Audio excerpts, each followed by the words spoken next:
యేసుక్రీస్తు నామములో మీ అందరికీ ఈ యొక్క మట్టల ఆదివారం మరి సందర్భమున నేను మీకు శుభములు తెలియజేస్తున్నాను. ప్రియులారా, ఇక్కడ పామ్ సండే, బైబిల్లో పామ్ సండే అంటే మట్టల ఆదివారం. ఈ యొక్క ఆదివారం లేక ఈ పండుగ లేక ఈ మట్టల ఆదివారం ఏం జరిగింది అంటే, యేసు ప్రభుల వారు యెరూషలేము పట్టణానికి జయప్రవేశము చేసిన ఆ దినాన్ని వారు ఏం చేస్తారు? ఆచరిస్తారు. మనం చూస్తున్నాము బైబిల్లో చెప్పబడిన రీతిగా అక్కడ ఉంటున్న ప్రజలందరూ ఏం చేశారంటే, జన సమూహము మట్టలు కదా, ఈత మట్టలు, ఖర్జూరపు మట్టలు చేత పట్టుకొని ఏం చేశారు? అక్కడ హోసన్న ప్రభు పేరట వచ్చేవాడు స్తుతింపబడునుగాక అని స్తుతించారు దేవుణ్ణి. ఇది 4 సువార్తలో కూడా రికార్డ్ చేయబడింది, అంటే రాయబడి ఉంది. మత్తయి సువార్తలో, మార్కు సువార్త 11వ అధ్యాయంలో రాయబడింది, లూకా సువార్త 19వ అధ్యాయంలో కూడా రాయబడింది. మనమైతే 2 భాగాలు మనం చదువుకున్నాం. ఇక్కడ మత్తయి సువార్త 21వ అధ్యాయం 11 వచనాల్లో మనం చూసినట్లయితే అక్కడ ఏమి డిస్క్రైబ్ అంటే ఇక్కడ ఏమి రాయబడి ఉంది, అక్కడ ఏమి వివరించబడిందంటే, యేసు ప్రభు ఆయన జకరయ్య గ్రంథం 9వ అధ్యాయం 9వ వచనము ప్రవచనాన్ని నెరవేరుస్తున్నాడు. చూడండి, జకరయ్య గ్రంథం 9వ అధ్యాయం 9వ వచనంలో ఏం రాయబడిందో, సంతోషించుడి యెరూషలేము నివాసులారా, ఉల్లాసముగా ఉండుడి, నీ రాజు నీతిపరుడును రక్షణ గలవాడును దీనుడనై గాడిద పిల్లను ఎక్కి నీ యొద్దకు వచ్చుచున్నాడు.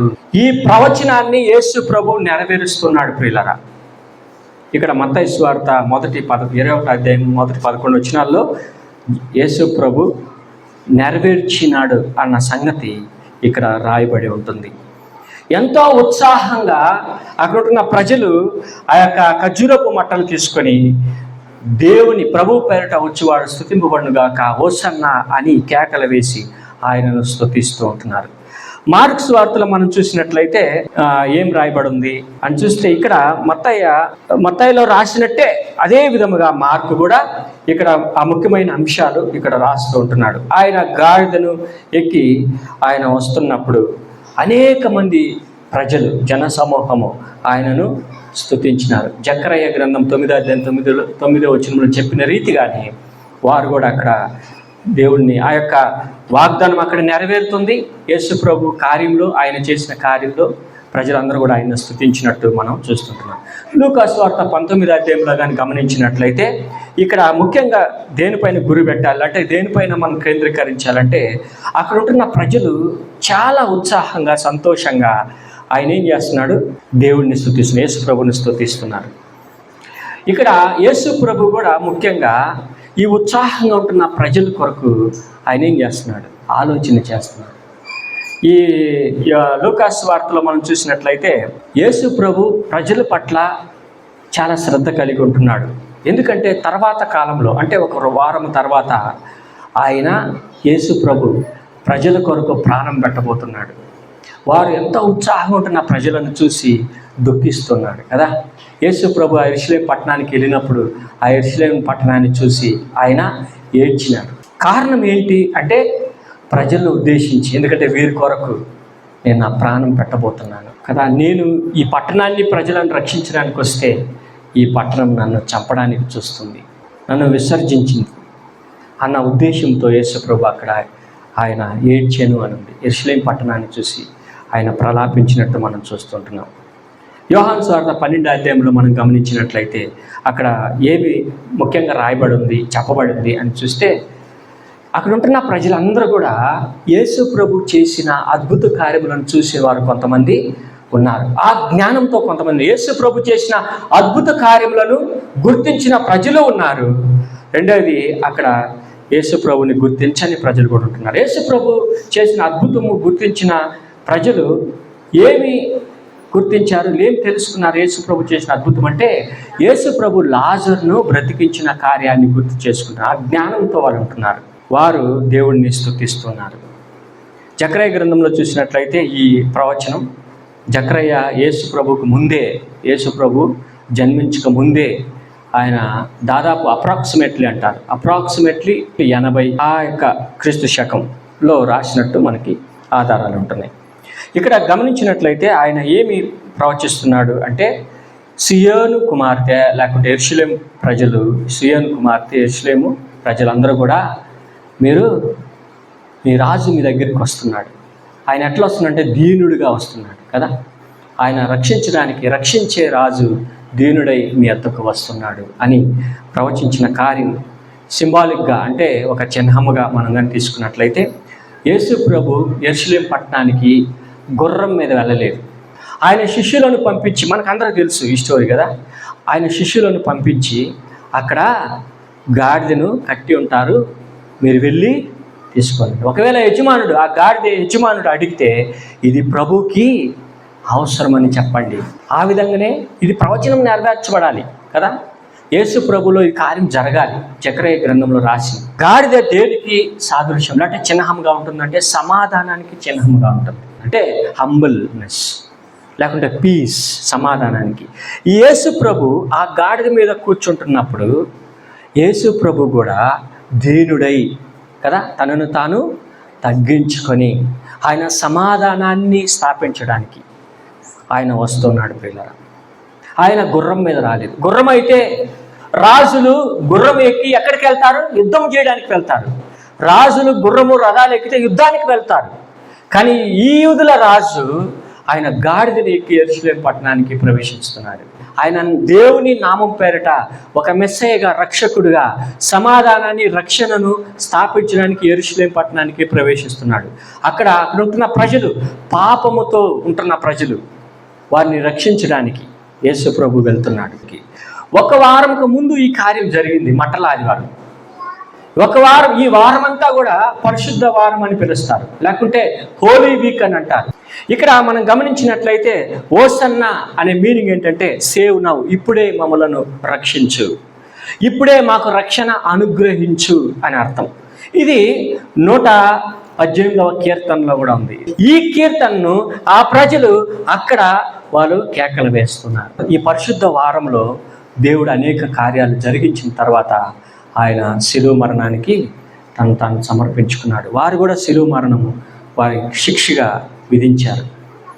ప్రియులారా, ఇక్కడ గమనించినట్లయితే ఒక ఆశ్చర్యకరమైన విషయం ఏంటంటే, దావీదు కుమారుడు అంటున్నారు. Hosanna to the son of God అంటున్నారు. ప్రభు పేరట వచ్చేవాడు స్తుతింపబడును గాక, దావీదు కుమారుడా మమ్మను రక్షించు. హల్లెలూయా. దాని తర్వాత మనకి శుక్రవారం, మనకు అందరికి తెలుసు, ఈ వారం పరిశుద్ధ వారం శుక్రవారం ఏం జరిగిందో, ఆయనను శిలువ మరణానికి అప్పచెప్పారు. ఇది దేవుడు ఆయనకి ఇచ్చిన పనిని ఆయన పూర్తి చేయాలి. ఏం బాధ్యత ఇచ్చాడో యేసు ప్రభుల వారికి, ఆ కార్యం ఆయన పూర్తి చేయాలి. అందుకే ఈ ప్రపంచంలో ఉంటున్న ఏ నాదులకు కానీ, ఏ రాజులకు కానీ అధికారం లేదు. ఆయన శిక్షించడానికో, చంపడానికో, బ్రతికించడానికి ఎవరికి అధికారం లేదు. ఆయనకు మాత్రమే ఉంది. ఆయన ముందుగానే ప్రవచించినాడు, నేను ఈ విధంగా పాపల చేతికి నేను అప్పచెప్పబడతాను. అదే కార్యము ఈ మట్టల ఆదివారం నుండి పరిశుద్ధ వారంలో తర్వాత యెరూషలేము పట్టణంలో ఇది జరిగింది. తర్వాత మనకు అందరికి తెలుసు, యెరూషలేములో జరిగిన శిలువ మరణం తర్వాత ఆయన 3వ రోజు సజీవుడిగా పునరుత్థానుడై ఆయన జీవించాడు. ప్రియులారా, ఇక్కడ ఎంత గొప్ప కార్యం కదా. ప్రజలందరూ ఆయనను స్తుతించారు. ఇది కొత్త కాదు ప్రజలకి. ప్రతిసారి యూదులు పండుగ చేసుకున్నారు. వాళ్ళు గుడారాల పండుగ కానీ, లేకుంటే పులేని రొట్టెల పండుగ కానీ, పస్కా పండుగ, ఇలాంటి పండుగలు వచ్చినప్పుడు, యూదుల పండుగ వచ్చినప్పుడు ఆ ప్రజలందరూ కూడా ఇలాంటి కార్యాలు చేస్తారు. వారు ఏం చేస్తారంటే మట్టలు పట్టుకొని దేవుడిని స్తుతిస్తారు. యెహూ ఇశ్రాయేలుకి రాజుగా ఉన్నాడు, 28 సంవత్సరాలు పరిపాలించాడు. ఆహాబు యొక్క కార్యాలు, ఆయన యొక్క చర్యలన్నిటినీ, రాజ్యాల్ని పడగొట్టి ఆహాబు కుటుంబం మీద ఉంటున్న ప్రవచనాన్ని యెహూ నెరవేరుస్తున్నాడు. అంటే దేవునికి హేయమైన కార్యాలన్నింటిని కూడా తొలగించిన వాడుగా మనం చూస్తుంటున్నాం. ఇక్కడ ఒక రాజుగా దేవుడు ఇశ్రాయేల్ ప్రజలకి రాజుగా నియమిస్తున్నప్పుడు, ఆ రాజుకి ఏం చేస్తారు? అభిషేకిస్తున్నప్పుడు అన్నప్పుడు ఆ విధంగా గణపరుస్తాడు. వాళ్ళు దారి పొడవునా వాళ్ళ వస్త్రాలు పరిచి ఆయనకి ఖర్జూరపు మట్టలు తీసుకొని ఆయన ఏం చేస్తారు? జయము అని అంటారు. అంటే మమ్మల్ని పరిపాలించడానికి దేవుడు ఇతన్ని నియమించుకున్నాడు. అదేలాగా యేసు ప్రభు కూడా యూదుల రాజుగా వస్తున్నాడు. హల్లెలూయా. ఆయన యూదుల రాజుగా ఉంటున్నాడు. మనకి యూదుల రాజు అంటే ప్రభుత్వ అధికారము, శక్తి, బలము చేత రాలేదు, కానీ ఆయన దేవుని నామం పేరట ఆయన వస్తున్నాడు. గాడిద కూడా వినయానికి చిహ్నము, సమాధానాన్ని స్థాపించడానికి ఆ యేసు రాజుని అది ఎంత అదృష్టం చేసుకుంది. ఆ యేసు రాజుని మోసింది, ఆ యూదుల రాజుని మోసింది, ఆ షాలోము రాజుని మోసింది, ఆ రక్షకుడిని మోసింది. పిల్లలు, ఆ రోజు గాడిదకు కూడా ఘనత వచ్చింది. హల్లెలూయా.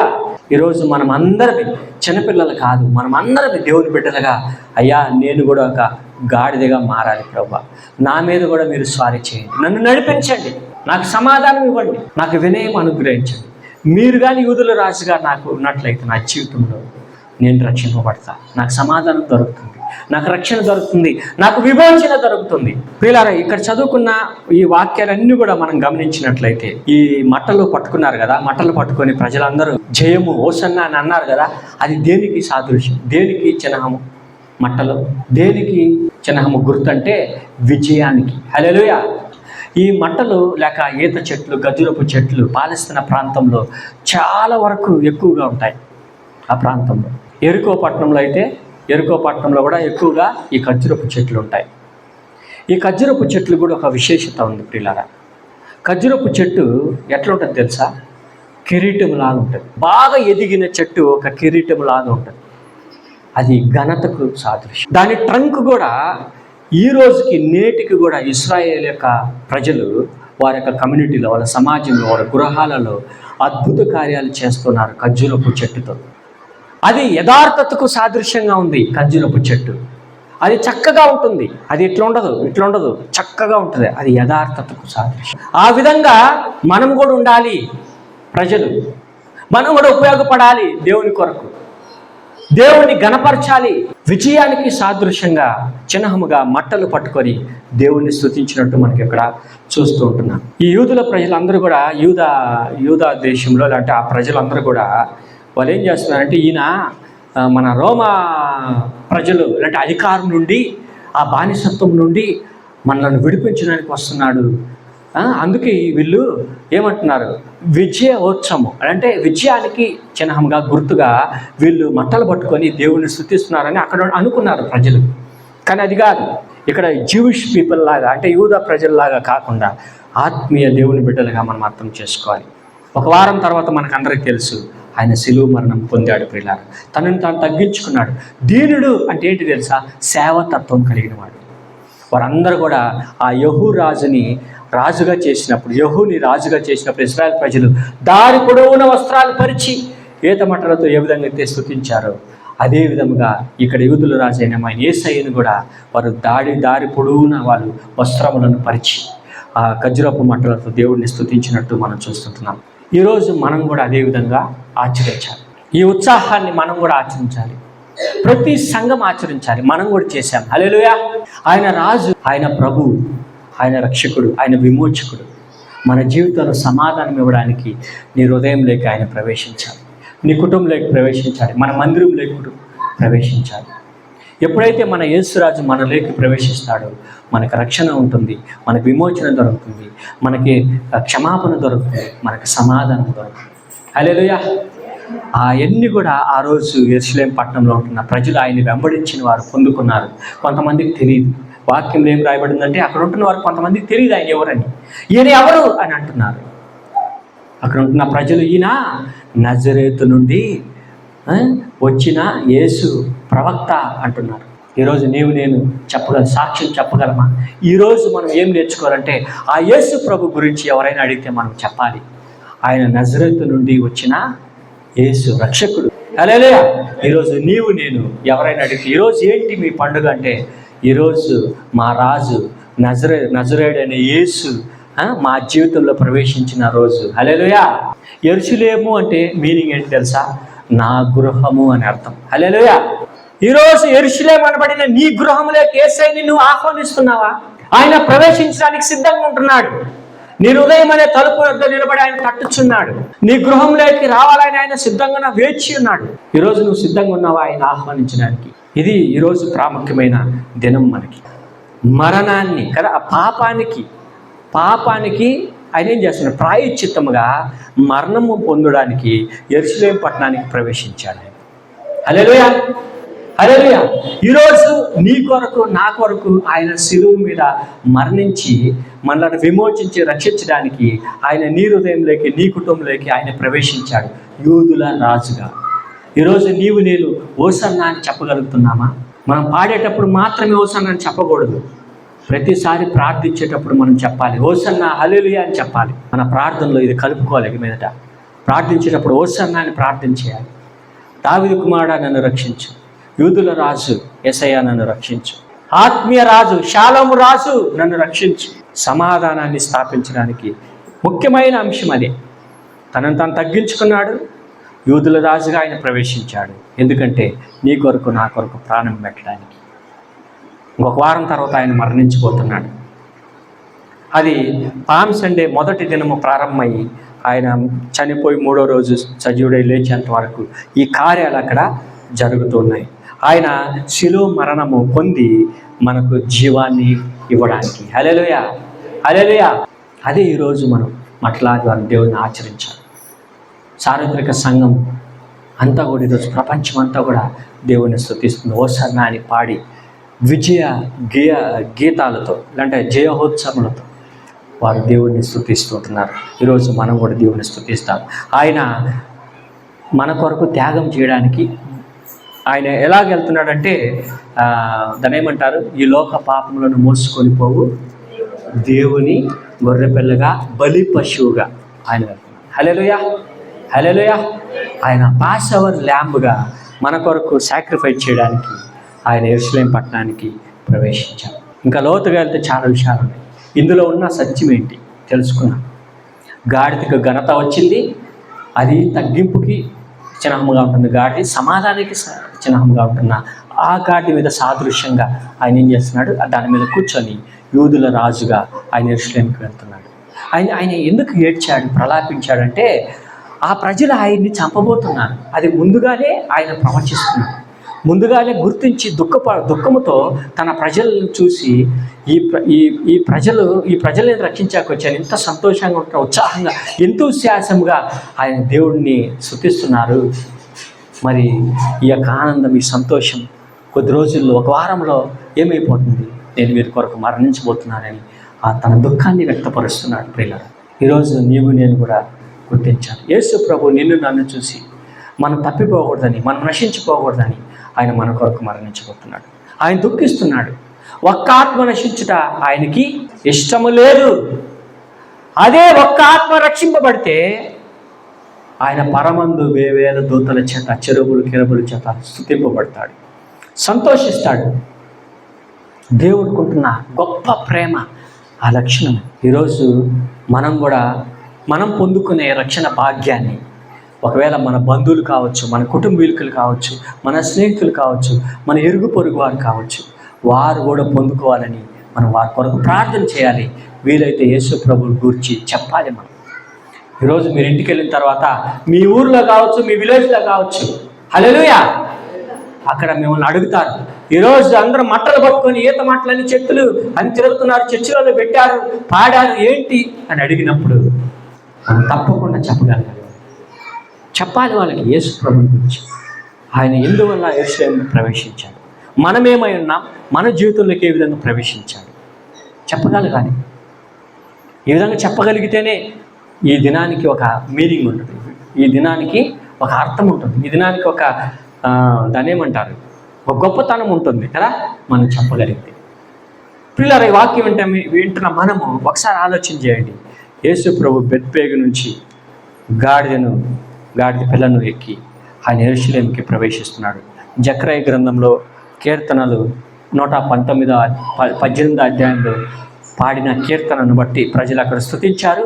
జకర్యా గ్రంథంలో చెప్పిన రీతిగా ఆ ప్రవచనాన్ని యేసు ప్రభు నెరవేర్చాడు. ఆయన యూదుల రాజుగా, షాలోము రాజుగా ఆయన సమాధానాన్ని, రక్షణను స్థాపించడానికి, విమోచనను మనకి అనుగ్రహించి తన శిలువ మరణం ద్వారా మనకి రక్షణను కలిగించి ఆయన తన బిడ్డలుగా మనల్ని చేసుకోవడానికి, ఆయన తను తగ్గించుకొని ఆయన నీ కొరకు నా కొరకు ప్రాణం పెట్టడానికి, శిలువ మరణం పొందడానికి ఆ యెరూషలేము పట్టణానికి ప్రవేశించాడు. ఈరోజు మనము ఆ యేసయ్యని మనం ఆహ్వానిద్దాం. ప్రభువా, అదే రాజు, అదే షాలోము రాజు, అదే యూదుల రాజు మా హృదయంలోకి, మా కుటుంబంలోకి, మా సమాజంలోకి, మా మందిరంలోకి రండి ప్రభువా. ఆహ్వానిద్దామా? ప్రార్థన చేసుకుందాం. కృపగల తండ్రి, జీవము కలిగిన మా యేసయ్యానికి స్తోత్రం.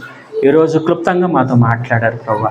ఈరోజు మట్టల ఆదివారం దినమందు ప్రభువా, మరి ప్రపంచమంతటా నాయన నిన్ను స్తుతిస్తున్నారు, నిన్ను ఘనపరుస్తున్నారు ప్రభు, నిన్ను మహింపరుస్తున్నారు అయా. వారితో కలిసి ఈ చిన్న మంది అయినా ఈ మందిరం ఈగల్ చర్చ్ ఆఫ్ నాజరేత్ కూడా నేను స్తుతించి ఘనపరిచి నేను మహింపరిచి ఉంటుంది. మీరు మహిం పొందుకొని ఉన్నారని మేము విశ్వసిస్తున్నాం ప్రభా. మీకు స్తోత్రం అయా. మరి మేము చదువుకున్న భాగంలో మీరు ఏ విధంగా అయితే మీరు ప్రవేశించారో అదేవిధంగా మా హృదయంలోకి యూదుల రాజుగా, షాలోము రాజుగా, మమ్మల్ని రక్షించే రాజుగా, నీతిపరుడుగా, దీనుడుగా, మాయా మీరు సేవతత్వం కలిగిన వారుగా, యూదులకు రాజుగా, ఆత్మీయ రాజుగా మా హృదయంలోకి, మా కుటుంబాలకి రండినైనా మిమ్మల్ని మేము ఆహ్వానిస్తున్నాం. మాకు రక్షణ, సమాధానం, విమోచన మాకు అనుగ్రహించండి. మా జీవితాన్ని మార్చండి. నీకు అనుకూలంగా, నీకు సాక్షులుగా మేము జీవించటకు మమ్మల్ని మార్చుకోమని, మమ్మల్ని ఆ విధంగా ఆశీర్వదించమని అటు కృపను మాకు అందరికీ దయచేయగలండి ప్రభా. మేము కూడా నిన్ను స్తుతిస్తున్నాం ప్రభా. హోసన్నా అని మేము అడుగుతున్నాం. మమ్మల్ని రక్షించండి, కాపాడండి. ఈరోజు వాక్యమైన మమ్మల్ని ప్రభా, ఈ వాక్యాన్ని మర్చిపోకుండా మేము ప్రతిరోజు నెంబర్ వేసుకుంటూ వాక్య ప్రకారం జీవించే కృపను మాకు దయచేయగలండి. ఈ ప్రార్థన యేసు నామములో అడిగి వేడుకుంటున్నాము తండ్రి. ఆమేన్.